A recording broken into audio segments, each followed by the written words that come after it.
Boom or bust. What to expect in the upcoming real estate market.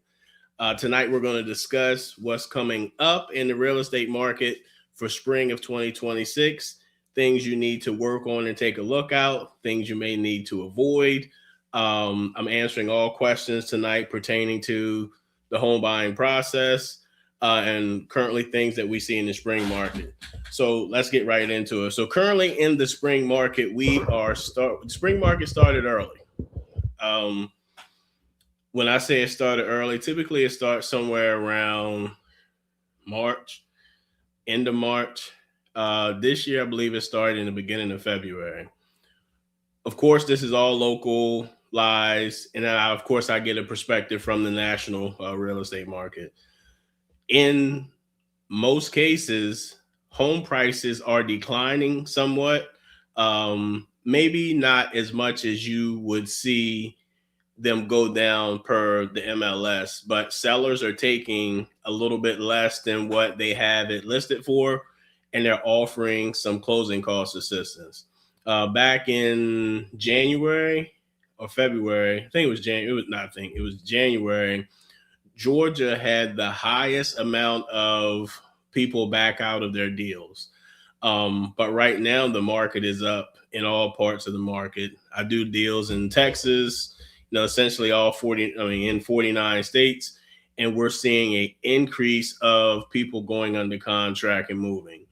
So typically, end of March, the spring market springs, right? And it propels us into late August. The reason why it propels us into early to late August is because people are now looking to move. They're positioning themselves to move so they can have their kids in a different school district by next year.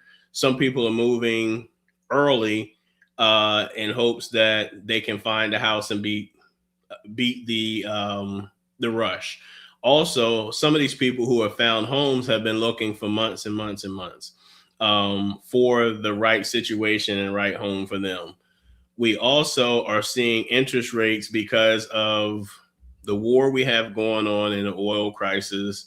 We're seeing interest rates fluctuate a lot more than they have been over maybe the course of the last 4 or 5 months.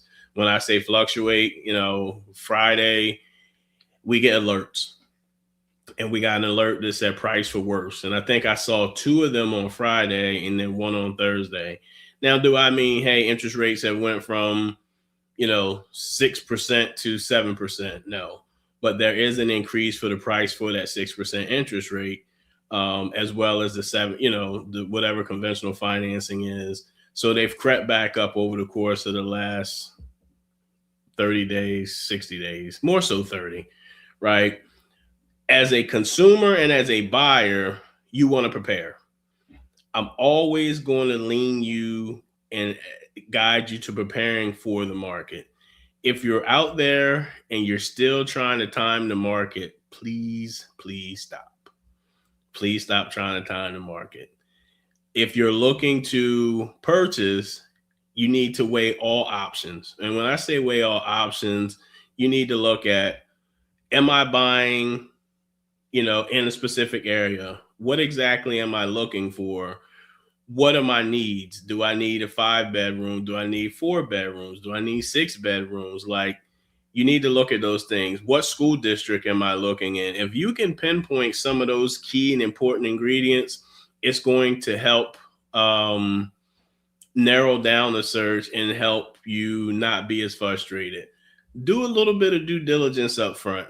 Figure out what is important to you. Like, if it's you and a spouse, or you and someone else, and you say, hey, I'm ready to buy, kind of pinpoint and figure out what are important metrics and key things to you, right? You want to make sure you figure those things out first, right? One of those things to figure out. The next part is getting pre-approved or getting your stuff in order. Getting your stuff in order and being prepared is going to be very helpful. I foresee us seeing multiple offer situations throughout the summer. We typically do see it, but I think we're not going to see COVID level multiple offer situations. But because housing prices have come down some, interest rates are lower than they were this time last summer. We're going to see a hotter, faster paced market. And in some cases, there in some certain parts of the country, there is less inventory on the market, but still an abundance of buyers. So you definitely want to make sure you are in position to be the most attractive buyer on paper when it comes to going to a lender, as well as putting in your offer. The other thing you want to do is make sure you understand that the likelihood of you getting into a home with no money out of pocket, period, is slim. There are situations where people do get into homes with very little money out of pocket. Occasionally, somebody will walk away with a check in their hand, but those are unicorns. They don't happen all the time. Contrary to what you believe or see on these social media platforms, it does not happen all the time, and it does not happen for everyone. So you need to look at your finances and say, hey, where can I get money for earnest money deposit? Typically $1,000, depending on what part of the country you're in, or negotiations, it could be more. It can be high as 1% of the sales price. If the sales price is $300,000, that earnest money deposit could be $3,000. You could offer $3,000 as an earnest money deposit to show that you're more serious. So if a seller gets two offers for $300,000, one's $1,000, one's $3,000. Let's say they both close in 30 days. Both are asking for, let's say, $6,000 in closing cost assistance. Most likely the seller is going to go with the one that has the larger the earnest money deposit. If you don't know what earnest money deposit is, some people call it escrow, depending on what part of the country you're in. The earnest money deposit is what you put down as consideration, showing your seriousness and putting an offer in on the house. So sometimes that right there is a determining factor in whether you get the deal or not.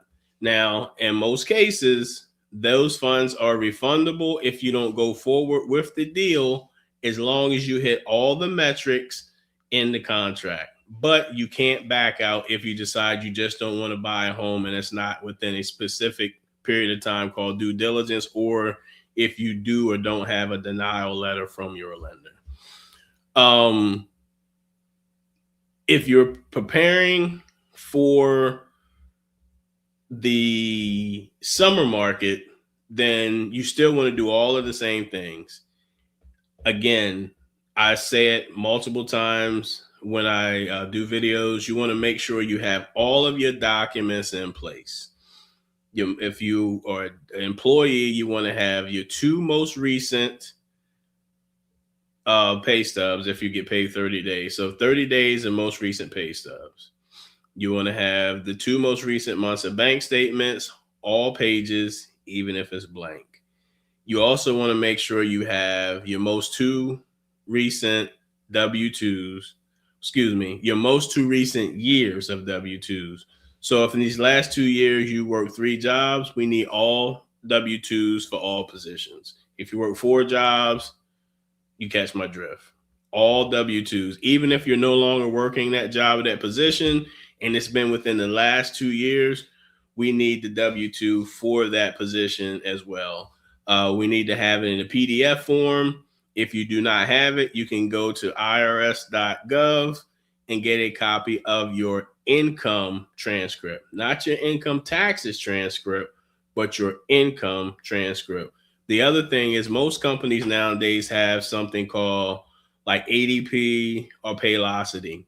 You can, if that's where you get your pay stubs from, you should be able to go in and access those W-2s along with your additional or old pay stubs. If you have questions pertaining to that, I will reach out to someone in human resources or payroll who can help you find those documents. We also need a copy of an unexpired driver's license. We need a copy of, if you're looking to do, I always ask for tax returns, the 2 most recent years of tax returns. If you have them, send them over as well. I utilize those if you're looking for some sort of down payment assistance program and you need to get funds for that. You need to get some down payment assistance, and they may require you having your two most recent years of of tax returns. If you receive any other type of income, whether it be Social Security, military disability, child support, annuity, alimony, if you get Social Security for a child, provide that as well. Being prepared is key. That allows for you to go and do the application right away and to get those things over to a lender in a expeditious fashion. So if you're not looking right now, I say have those things downloaded on your computer in a folder. So when you are prepared to send those things over, and make sure that you have them downloaded in a PDF form and not in a picture form. Any type of income that you receive that you're going to be trying to use, provide that. Also, key point is if you have a 401k that you pay into, provide the most recent 401k statement to the lender for two reasons. One reason is if those are where your funds are coming from, you want to make sure you have access to that 401k statement. The other thing is, even though you may not be using or trying to use your 401k statement, sometimes that is a differentiator in helping you get approved. What do I mean by that? If you are marginal in terms of score, or you have an okay score, high debt to income ratio, and limited funds in the bank, but you have just enough to qualify, for your down payment and closing costs, having those 401k statements allows for us to say, hey, this buyer is not using those 401k funds. However, if something were to happen, they have X amount of dollars in 401k that they have access to, which gives you something called reserves. Those reserves, having liquid funds or having reserves, helps keep your file in good graces. It also makes your file look better because we see, hey, if something happens, they can pull funds out, and it typically helps you get over that hump of being able to get approved. Okay. The other options that you have is obviously you can get, if you're going to have this is key. If you're going to get a gift from family members, you're going to have to make sure you let them know that they have to provide their bank name and account number, their name, your relationship with them, and then it will be sent over to them in a form of a gift form. We call it a gift letter. And the easiest way is for them not to give you the funds. Have them wire those funds directly to the title or attorney's office when the time is right. And you should be directed or guided by your loan officer as to when those funds should be wired. So again, this spring market has started early. I've got clients that are currently going under contract, putting in offers. So you want to make sure you're prepared. You want to make sure that you have money. And folks, listen, purchasing a home is very, very serious. It's serious business. It changes a lot in people's lifestyles.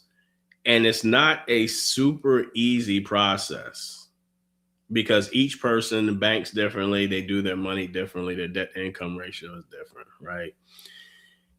Also, your realtor and lender are important. Having the right lender realtor combination is important to you in your home buying journey. While you would like to make sure you work with a professional and serious lender and a professional and serious loan officer, You as the borrower have to come in serious. I say that because I'm still, and I talk to other loan officers across the country, and we're still running into some of the same things.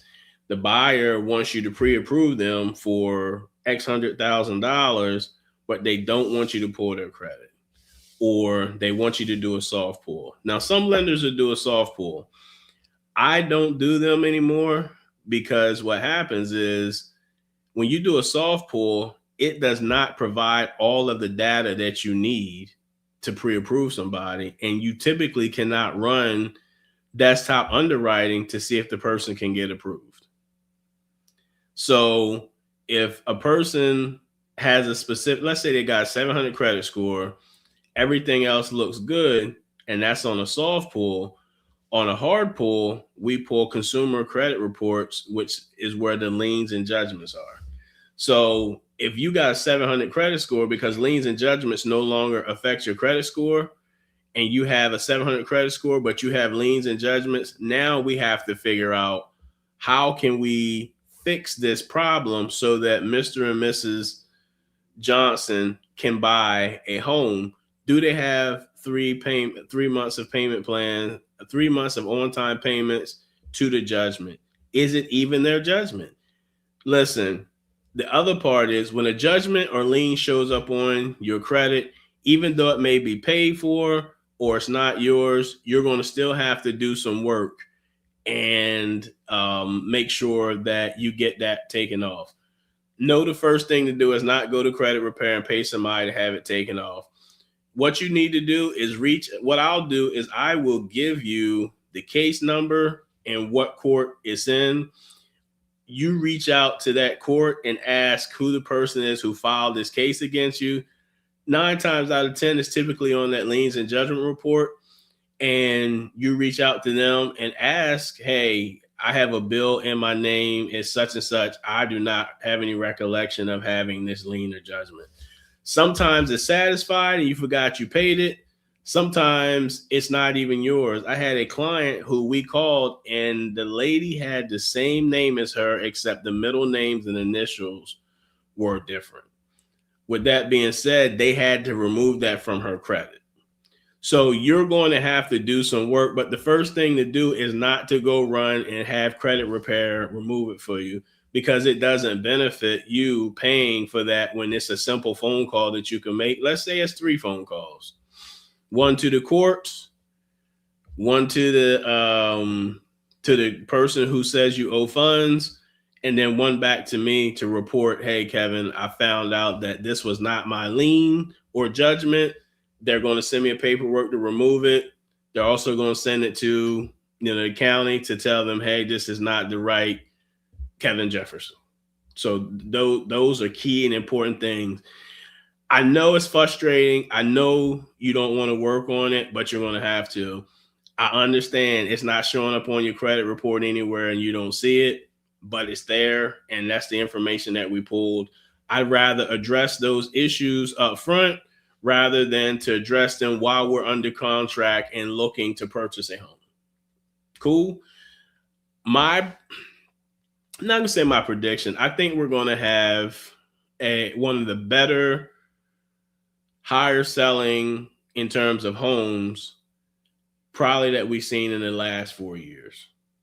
I think as long as interest rates continue to do what they're doing, which is slowly coming down, as long as sellers are being realistic in what they want to sell the house for, I think we're going to see more people have that opportunity to purchase homes, and we're going to see a higher number of home sales over the course of this next 8.5 months. 8.5 months. So be prepared, have everything that you need in place for the home ownership journey, and then reach out and find out what you need to do. I'm harping on this because also getting prepared is not automatically running to credit repair. I am an advocate for credit repair when the situation is right. However, you don't know what you need to do, working on getting addresses, former employers, and phone numbers off your credit report doesn't bother us from the lending standpoint.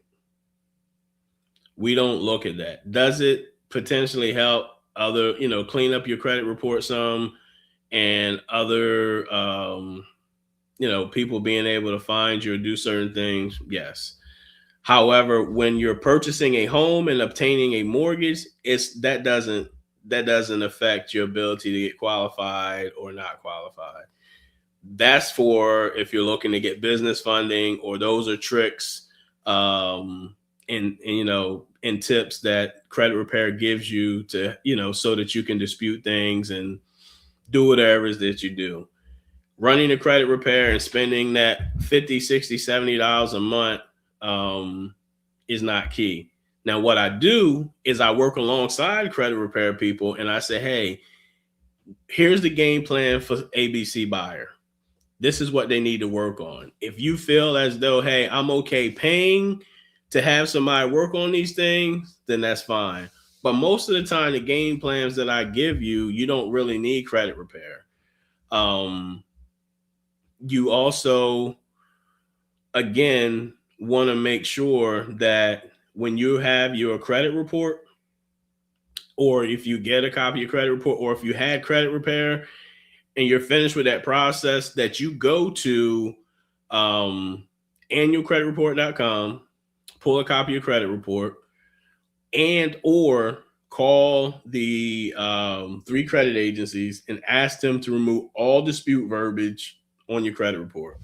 I don't care if it was 8, 9 years ago. It's probably still there. Because you're no longer disputing it does not mean it's not showing up on your credit report. And we like to have those things removed before you actually go into underwriting. Now, I've said a lot. The spring market is going to be busy. The person that is prepared is going to win. And when I say prepared, you get your application in, you have your pre-approval from your lender, you have a game plan, you have funds for earnest money deposit, typically $1,000 to 1%. You have your $350 to $500 for your home inspection, and let's say you have your $650 for your appraisal. So let's say that's $2,000, $2,100. You want to have $2,100 specifically allocated for that, and those are funds that are paid up front before you close on the home. Outside of any type of inspections that you get, everything else will be taken care of after you get your clear to close and you go to the closing table, and the lender you've gotten the house and you're going to closing with the attorney. Cool.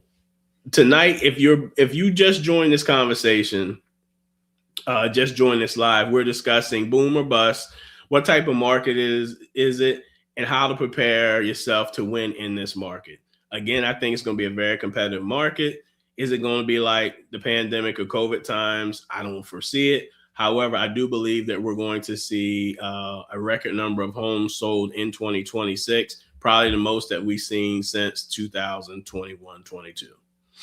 If you have any questions pertaining to this topic, do me a huge favor and just ask away. Ask in the comment section. If you are watching this on the replay, drop a question in the comment section and I will answer it for you. If you're watching it live, do me a huge favor. Don't be stingy. Give me a thumbs up. That helps push my video out to the YouTube algorithm.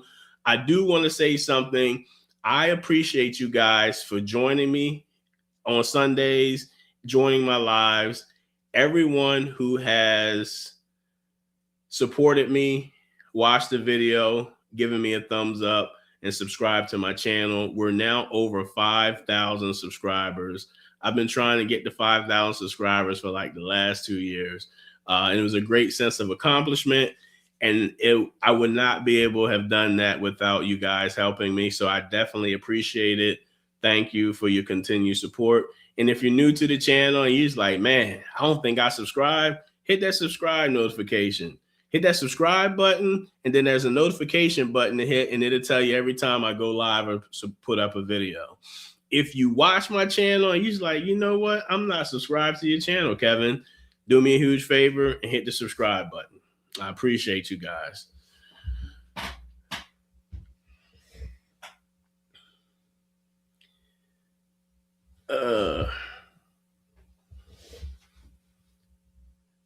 Let me see. Questions. What about housing certificate? Is it necessary when applying for a DPA? In some cases, a housing certificate does apply for DPAs. You can do one of two things. You can go and take a course for the DPA class just in case you need it, or you can wait to see if you qualify for the down payment assistance program. And if it's one required, then you can take it at that time. Even if you take it ahead of time and you don't need it, that's not a bad thing either, right? You learn and you get educated on the process while you're spending your time doing it. Those type of classes can be taken online as well in person.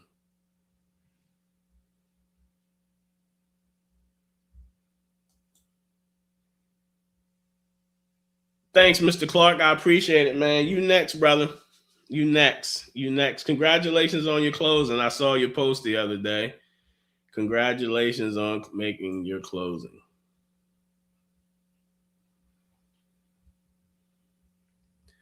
If you have any questions pertaining to home ownership, pertaining to refinances, the current market situation you're in, do me a huge favor and drop it in the comment section.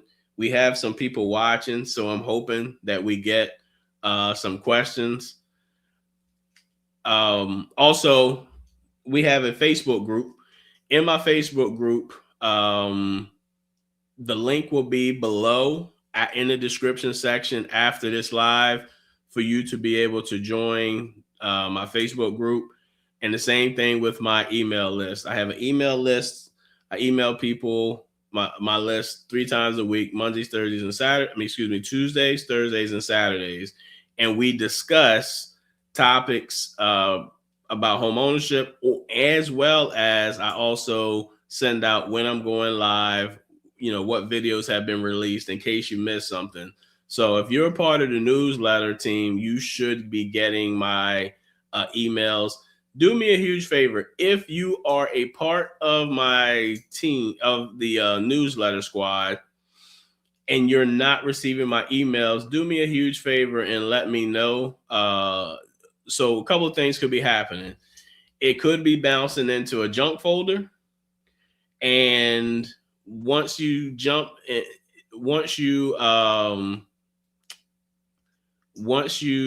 in the junk folder and find the email, make sure you say it is not spam so you can get them.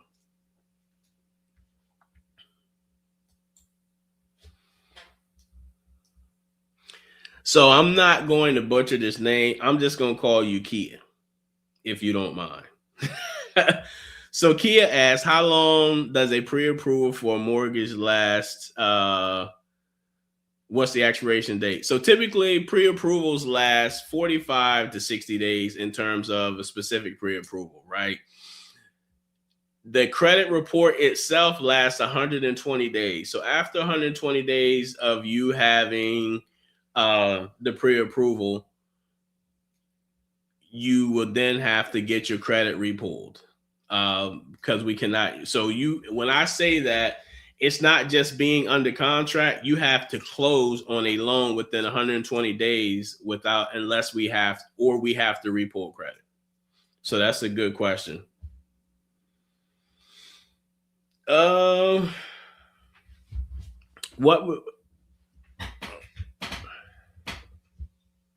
on a second, guys. I'm sorry.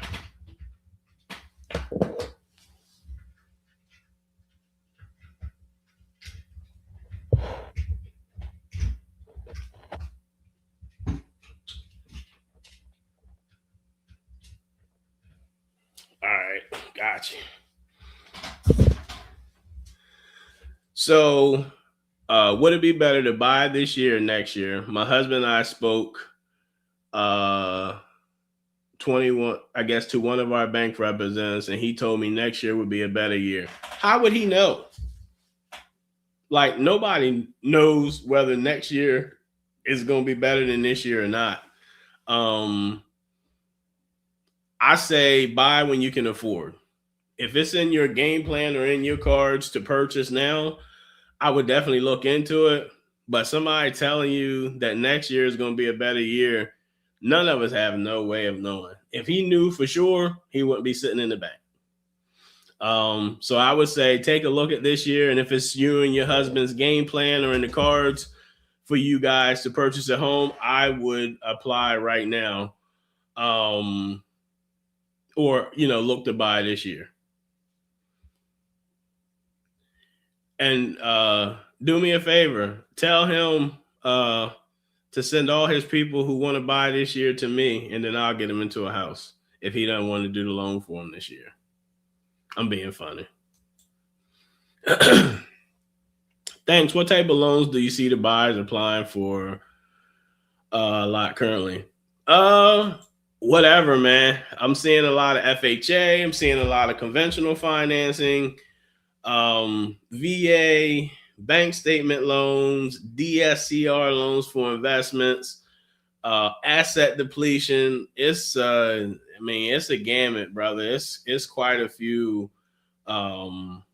They're applying for quite a few type of loans. So it's not one more so than the other.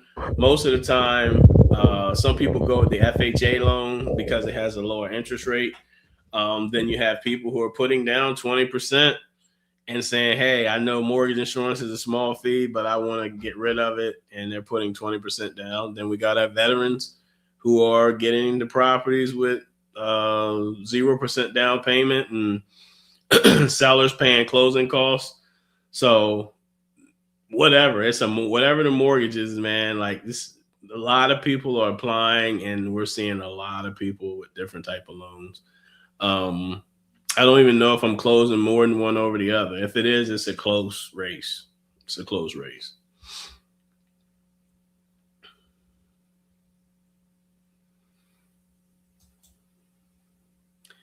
Purchased almost 2 years ago. Our home is online for the pre-sale price, which is lower than completely remodeled price. Is that a concern? No, it doesn't matter.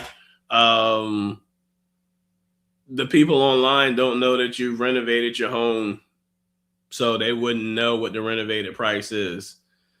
So no, they're just going off the data that's fed to them, and posting it online. You can those online values you can kind of take with a grain of salt. Sometimes they are accurate in a sense if you haven't done any work to it based off the data that's given, and sometimes they're not accurate.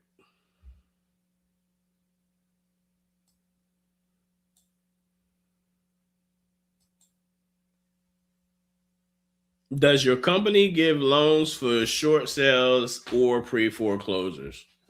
The answer to that question is yes. So a short sale is typically it's going to be on the market. So yes, we can do a loan. Pre-foreclosures are tricky. They typically don't stay on there as long as people think, or excuse me, they don't stay in the pre-foreclosure status as long as people think. Sometimes the sellers make it whole. Sometimes they've sold the property to get out of that situation. Sometimes they have went to foreclosure and it hasn't been changed. But yeah, we'll do the loan. We'll do a loan as long as the house is habitable. It can be free. It can be short sale. It can be pre-foreclosure. It can be REO, which is real estate owned, meaning that it's sold at sheriff's sale, or the mortgage company or asset management company has it back in their control and they're looking to sell it. My husband and I spoke to a realtor last year, and he told us that if we want to buy a duplex, that we would have to have a certain dollar amount put to the side if we're not going to rent the property out. What we rent the property, what we would still get approved if it falls within the amount that we get approved for. I butchered that. So my husband and I spoke to a realtor last year, and he told us that. So I'm I'm going to say this respectfully. Don't listen to a realtor when it comes to financing. Like, I don't care if it's the best realtor in the nation. I would get my information directly from a lender. Yeah, now don't listen to a lender when it comes to a house or seeing a house, right? I think we need to stay in our lane. So if you're looking to buy a duplex and you qualify to purchase for that duplex, whether you rent out the other side or not, they're looking to see if you qualify for that amount. If the other side is rented out and we can prove what the income is going to be, you can utilize that income to qualify for a little bit more. But if you're not going to rent that house, other side of the house out, it doesn't matter because you're paying the entire mortgage whether somebody is in there or not. We're qualifying you for the mortgage, whether you're renting the other side out or not. I guess my question would be, why would you be buying a duplex and not renting out the other side? And maybe the realtor, and I'll kind of scale back. Maybe the realtor is saying, hey, make sure you have reserves available if you're not going to be renting it out. And you want, in a sense, it doesn't really matter because you're paying the monthly mortgage yourself. We're qualifying you for that $3,000 mortgage. And whether it's somebody on the other side or it's just you and your husband, you're going to have to pay the entire mortgage. It's not like you pay half and then the other person sends in their half. We're qualifying you solely on you qualifying for the entire mortgage so you can qualify. If there's someone in or it's going to be rented, that's just a bonus.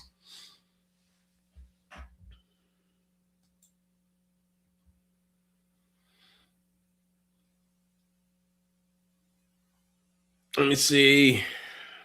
The reason why is because we have a lot of family that comes in and out of town, our children, grandchildren with them. And we want to have a place for them to be able to stay when they visit. That is very smart.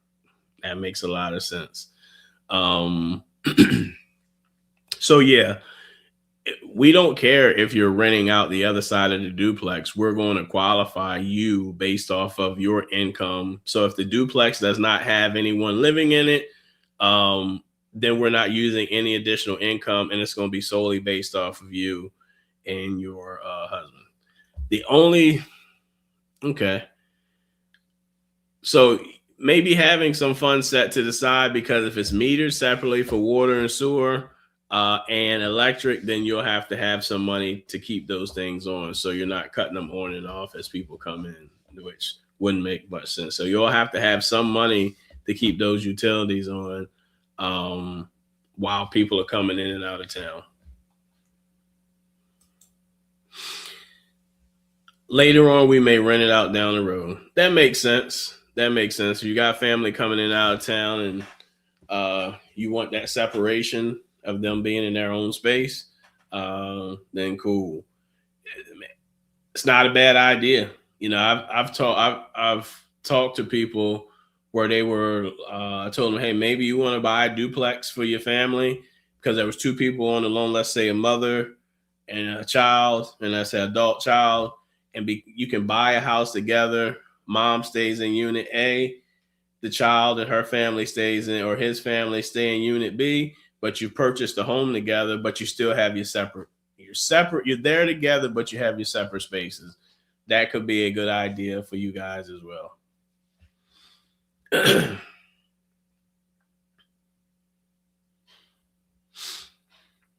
Let's kind of reset the room. We are talking about boom or bust, what to expect in the up and coming real estate market. Spring has sprung. I am starting to see a lot more activities. I've talked to real estate agents and lenders throughout the country, which I do frequently, and they're seeing the same thing as well. Of course, real estate is localized, so depending on where you're at and what area, things are moving. But I know that the market within itself has definitely picked up, and I think it's because the easing of the interest rates, the ability to get funds from the seller, and also potentially taking advantage of some sort of down payment assistance program, or as most people call them, first time home buyers programs.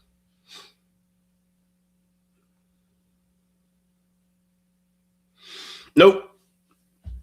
So if you're buying a duplex and you're going FHA, the requirement is still 3.5% down. Minimum requirement is 3.5% down. If you're buying a duplex and you're VA and you have experience, or you have a property manager, the minimum requirement is 0% down. If you're buying a duplex and you're going conventional financing, the minimum requirement is still 5% down. So buying a duplex or triplex or quad does not require a larger down payment. These are good questions. Good questions, Miss Eunice. Where are you guys tapping in from? Drop in what state you are tapping in from. Kia, are you in New York?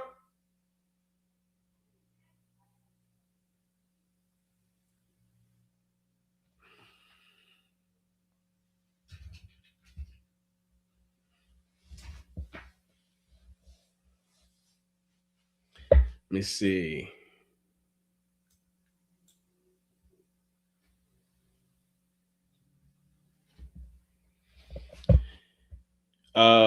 When a person uses down payment assistance, would that mean their main loan would be a higher rate?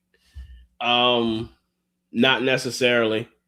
It depends on what down payment assistance program they're utilizing. Some have a set rate that you use. So, for instance, in Georgia, there's one called Georgia Dream. The interest rate is 5.75%. That rate is set. Whether you got a 640 credit score, 840 credit score, if you use one specific down payment assistance. Then there's one called Click and Close.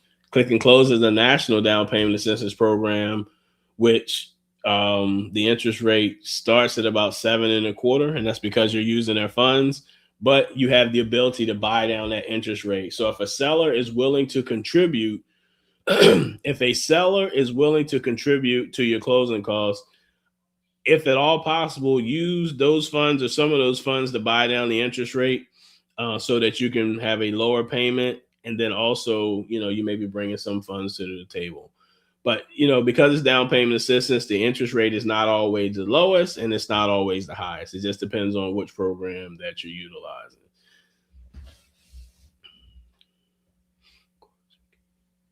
All right, Georgia, I knew you were in Delaware. My husband and I were in Milwaukee, Wisconsin. We're in Milwaukee, Wisconsin. Do you know if they still do dollar houses? They do. I did a video on, wait a minute, dollar houses, $100 houses. They do. FHA has the $100 program. Dollar house. The only dollar houses that I've heard of was in Baltimore, Maryland. So yeah, I would check into your area. They, city was selling houses for $1, or auction them off for $1. But I know we have REOs that are $100 down program for FHA. They're few and far in between, but if you find the right thing, then it's possible to get into it, get into one.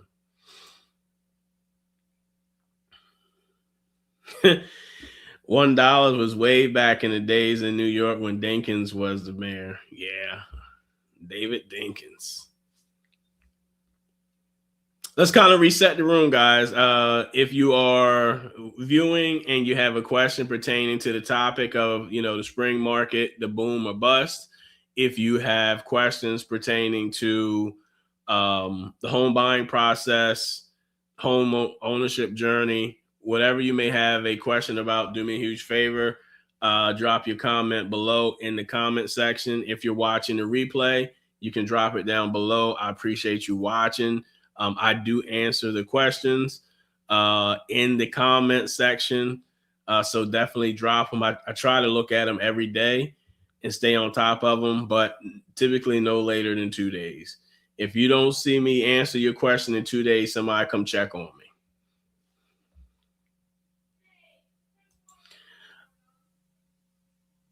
Yeah, yep, New York and them brownstones. I know Baltimore did it as recent as, I believe, last year they did it.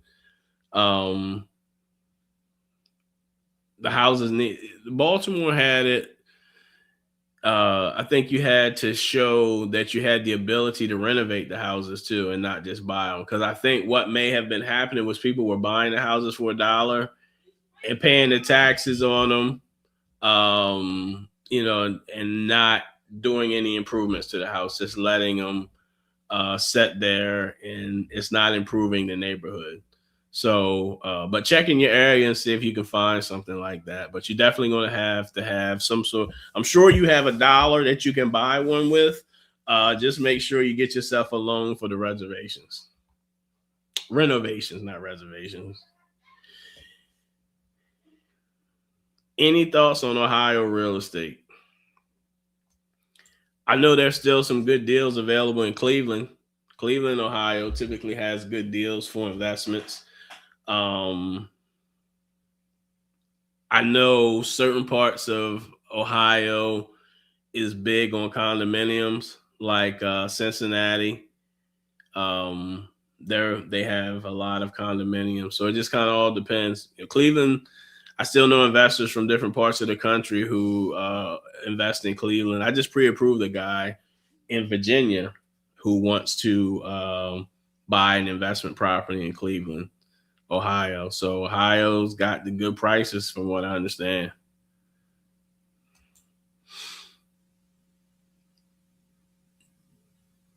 You can only mix. No, actually.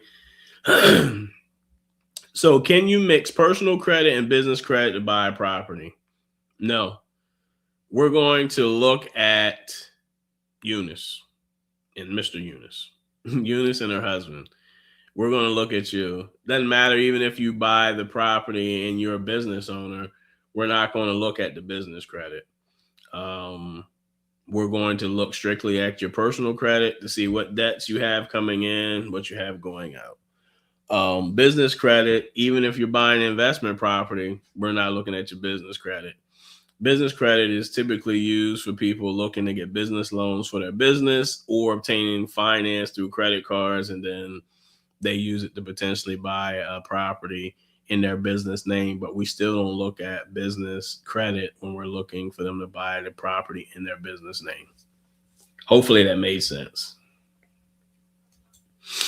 What's the best way to find REOs? They are all over the place. You can go to HUDhomestore.gov to find HUD REOs. And then, so REOs are typically, on the actual market. Like they're listed just like any other house. Any, 123 Main Street, Anytown, USA, they're listed on the market just like any other house. What people still have a misconception of, or what they still thinking of, is REOs are super cheap. It's a great deal. And, sometimes they think as a bad place, not a bad place, a bad looking place that needs a ton of work where they can get a good deal. Nowadays, some of these asset management companies or REO companies are fixing up the property and putting it back on the market so they can get the most bang for their buck, because it's their investment and they're trying to capitalize off of money they could have lost or make a profit on it, because they're in a business to typically make money.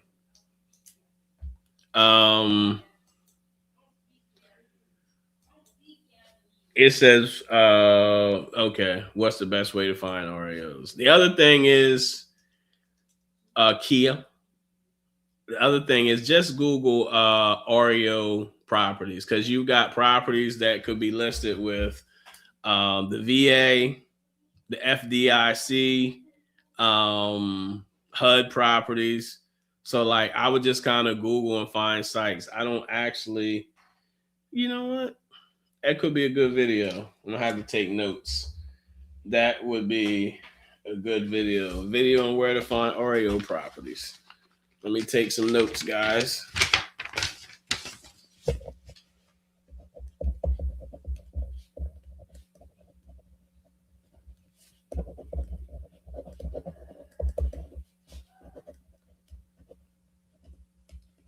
Thank you for the video idea. Again, if we are diligently looking, I want to make sure that you're still prepared. Buying an REO does not necessarily mean you're going to get a great deal. It may need some repair. It may not be in the greatest condition. Just got to kind of find out and see. It's not always in where you want to be. And there's not as many REOs on the market as we used to see. One thing I find about humans and human nature is when we get accustomed to something for a short period of time, those are still our expectations. When people hear REOs, they think of 2008 to 2012, 13, a ton of REOs with super low prices. Those home prices have gone up. Those homes that were REOs have sold and put back on the market and sold and probably put back on the market, and then a person's lost it. And it's not going to be what it was in 2008. It's going to be what it's worth and the value of now 2026. Same thing with interest rates. When people think of interest rates and interest rates dropping or hearing about interest rates dropping, oh, okay, are they in 3% yet? Or are they 2.5%? Like back to what it was back in 2020 and 2021. And those things typically are not going to happen or not happening right now. So just know that so listen, Kia, I'm not discouraging you from looking for REO property, but I also don't want to give you the idea that you're going to find some $600,000 house for $300,000 on the REO market. If you do, it's probably down to a studs, and you're gonna have to do an enormous amount of work to it, which then takes that $300,000 property. And let's say you got to put 150 in, it takes at least a 450. If you got to put 200 in, it takes it to 500,000, and then you get the value from it. So hopefully that makes sense. When making an offer on a house, some people say that. What did the people say, Miss Eunice?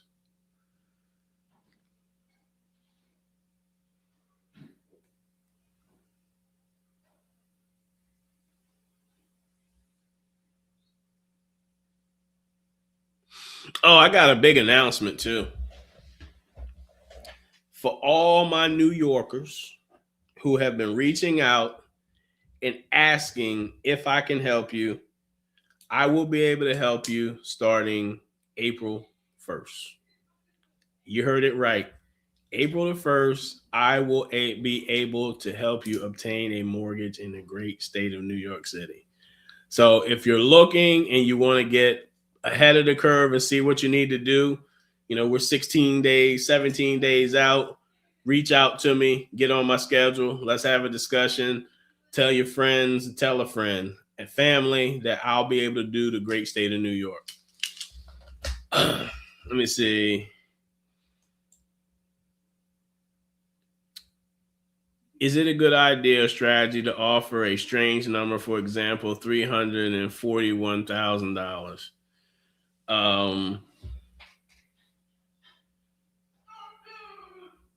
$341,000.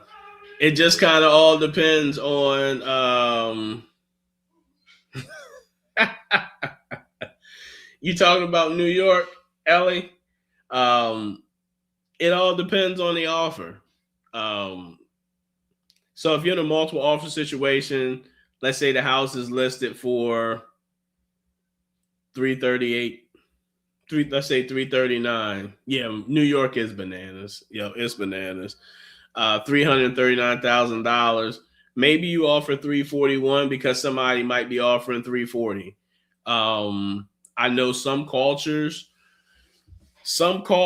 don't like the end in the number zero. So they'll say, $340,000 and $340,001. Right?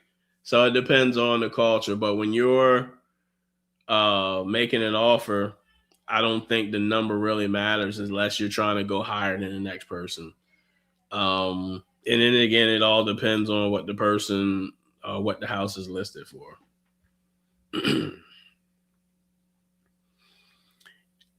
Guys had some great questions out there. Let's kind of make sure. Let's make sure that if you are currently watching this live as of 7:57, do me a huge favor and go to the thumbs up button and press that thing.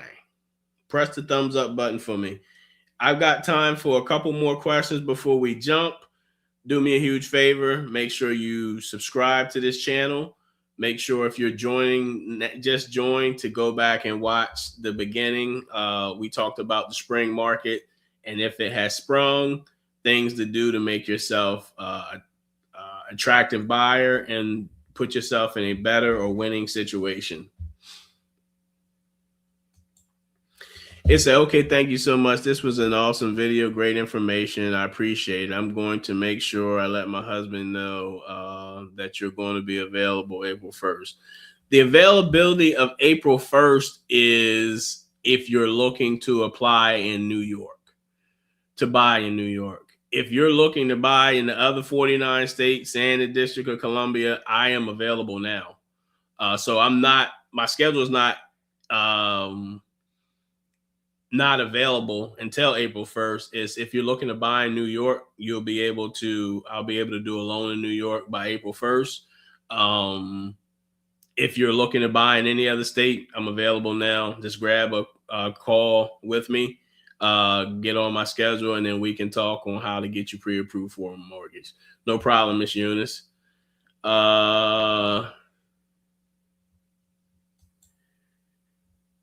It says, I will stay in touch because the near future I'm interested in refinancing. Awesome. What advice would you give for a self-employed borrower to qualify? So, to have a conversation with your tax preparer and let him or her know that you're looking to purchase a home, because typically when you're a self-employed borrower, when you're self-employed, your tax preparer does their job to alleviate any tax burden for you. By alleviating tax burden, that means they are not, they're trying to make sure you pay the least amount of money in taxes as possible. So what they're doing is taking write-offs, deducting lunches, depreciating assets to do their best to minimize your tax burden. And that's great. You don't necessarily want to, I'm not saying you don't want to. Most business owners get all their money up front. They don't have taxes taken out, and they don't want to come up with that lump sum of money to pay to the IRS. So their tax preparer works on saving them some money, right? When you're purchasing a home, it's totally different, especially if you're using FHA, VA, USDA, or conventional financing. When you're self-employed, we look at your 2 most recent years of tax returns. By looking at the 2 most recent years of tax returns, we're looking at the profit and loss that you have. If you have a profit on your tax returns on line 29 and 30, then we're using those numbers, dividing those 2 years by 24 and giving us a rolling average. If you made $100,000 and you rolled off $80,000, you did not make $100,000 per your taxes. You made $20,000, and we're going to use that as income. Why are we going to use that as income? Because you told the government, hey, Uncle Sam, I made $100,000 on paper, but I had $80,000 in expenses that I paid out over the course of the year. I'm writing them off, and my income that I should be taxed on is $20,000. That's why.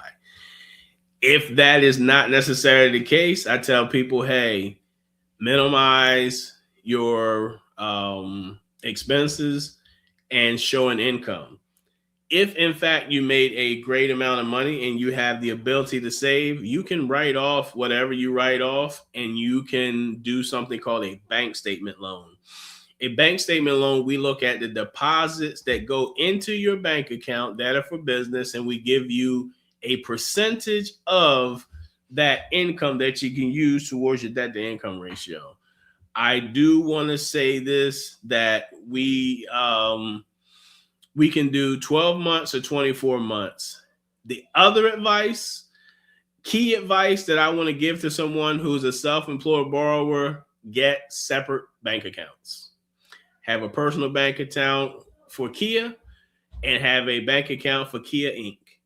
That will help you along the way from commingling of funds, as well as making it easier to separate your business from your personal. So you need to have a personal account, and you also need to have a business account. We can do 12 to 24 months of personal bank statements as well as business bank statements. Hopefully that answered your question. Just make sure you save some funds. Make sure you show enough income. Make sure you keep as much your debt down as low as possible. If you make a certain amount of money, you can't live solely off of the business income. Even though you are the business, you want to make sure you save some funds. Make sure you have your credit intact. Make sure if you're using personal credit cards to kind of float the business a little bit, make sure you have the ability to pay those down. But the biggest thing is listen, bank statement loan is between 10 and 20% down payment. I tell people, if you want to use FHA or VA or conventional or USDA for their lower down payments, you're going to have to do your tax returns, and you're going to have to show an income. You're going to have to show an income that will allow for you to qualify. So the catch to that is you're probably going to pay the IRS some money back. So you got a choice. You either want to pay the IRS the money in taxes, or you want to pay a larger down payment on the home. There is not a down payment assistance for bank statement loans. Hopefully that answers your question. What type of business do you have, Kia?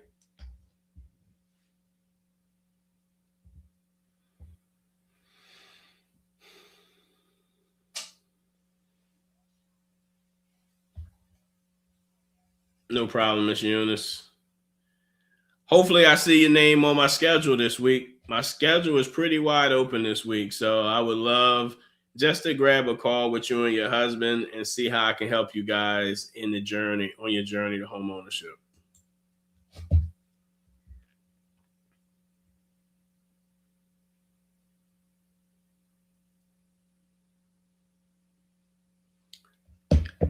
All right, guys, if there's not any more questions and all hearts and minds are clear, I want to thank you for coming out tonight. If you don't forget, do me a huge favor. Hit the thumbs up button. Push this out to YouTube algorithm. I'm Kevin Jefferson, the People's Lender. Have a great night.